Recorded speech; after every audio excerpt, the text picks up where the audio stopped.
Academic All-American, Des. What's that mean to you? It means a lot.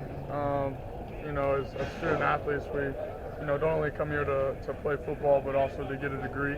I was fortunate enough to get my degree in 3.5 years, and graduated. I think they're on a year now, or a year and a half ago.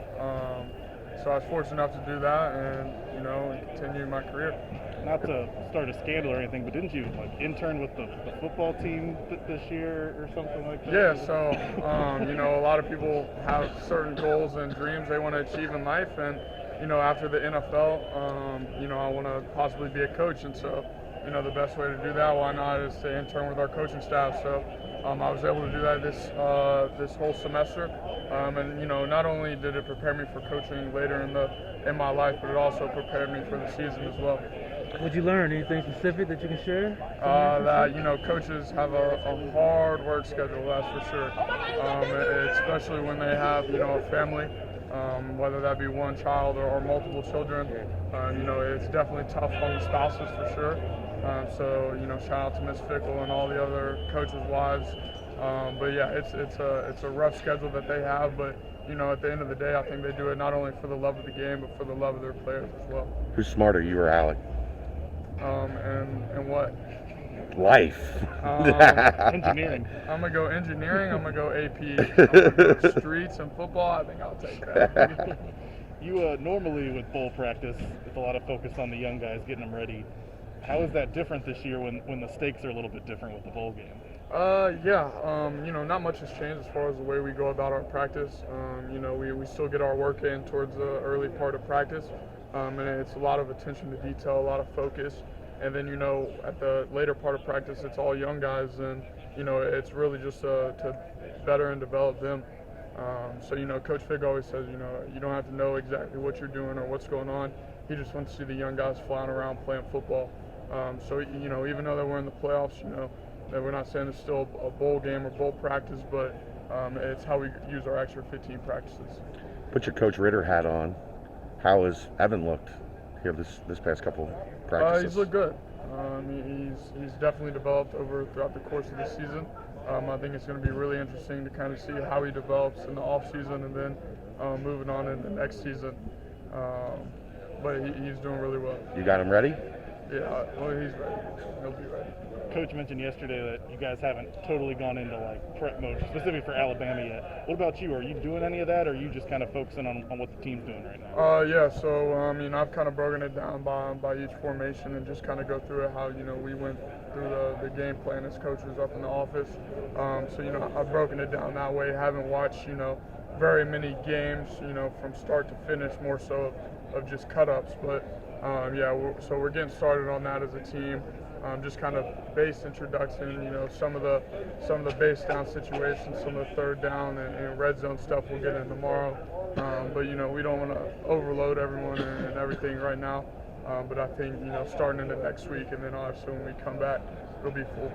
You feel like that's an advantage you have because of some of the work you've done with the coaching staff, that you're able to maybe look ahead a little more than other people? Oh yeah, most definitely. I think it makes it a lot easier on myself to kind of figure out what they're looking at and what they see and how to really break down film. Because last year I wasn't doing anything like that, and had no clue really how they game planned and how they came up with plays and what they did. Word is the Cotton Bowl is the best bowl because of the way that they take care of the teams and the players. How excited are you to get down there and experience that and maybe get into that semifinal swag room? Yeah, I'm excited. That's what Coach Brady was telling us. They take care of the players. So, some of the I don't know, I'm not gonna say. But yeah, it's gonna be a fun time down there in Dallas. So, we're excited to get down there. Have you seen enough on film yet of Will Anderson to be able to give us an opinion on him and his game and as a player, their linebacker? He's just a go-hard player. He comes up on the D-line a lot of the times. He's just, like I said, he's just a go-hard. And, he's out of Alabama and he's starting for a reason. So, that's all you got to say about him. You were eighth in the Heisman voting. I know you don't care about the personal awards and individual stuff, but that's huge for the program and that stage. Just your thoughts on being able to be that high in that race. You know, it's not only a testimony. When we talk about, you know, the Heisman stuff and our playoff stuff as a team, we talk about, you know, team success leads to individual success. So, you know, it wasn't only this season. More so, I feel like it was kind of, you know, a cumulative of seasons before as well. So, you know, it's just a testimony and a shout out to, you know, the hard work that I've put in, but, you know, the hard work and, you know, effort that, you know, all my other teammates have put in from Garrett Campbell, Marquise Copeland, all the way to now. Just in general, early impressions of Alabama, what do you feel like they do well defensively? I mean, they obviously get after the quarterback. They got a big D-line, and then they're able to back it up in the back end as well. They like to do a lot of bracket where they double some receivers. So they really take away a lot of throws, and you know, stuff has to be on time. It has to be where the ball needs to be. So you know, other than that, and then being Alabama, you know, we're just gonna go out and play football. You've gone against Kobe and Sauce all year in practice. What has it been like going against them in practice every day, preparing for Alabama? I mean, it only betters us because you know I don't know what the Alabama's corner rankings are or whatever you want to say. You know, we have obviously the best corner in the nation, and then the second best corner in the nation, or however you want to put those two in whatever order. So, you know, going up against him every day not only makes myself better, but makes all the wide receivers better. And then just the competition that they bring for, you know, the receivers versus DBs every day, you know, it not only makes them better, but it makes their younger guys better, and it also makes the team better.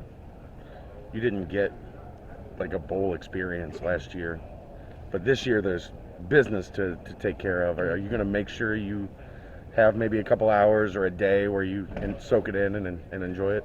Yeah, I don't know about a day, more so than, like you said, maybe about an hour or two where, you know, we kind of get to sit back and relax.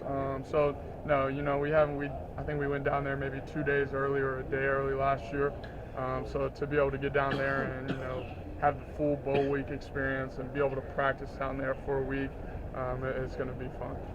Like the team benefits that you guys did play Georgia last year, like kind of like the SEC mystique or anything for the whole team? I mean, yeah, no, definitely. If you want to talk about, you know, being a mindset and things are a mindset, you know, I think that, you know, us playing Georgia and the way we played Georgia last year, even though we didn't come out with a victory, and, you know, it really helps settle people's minds of, you know, we can go out there and play with whoever it is, because at the end of the day, football is football.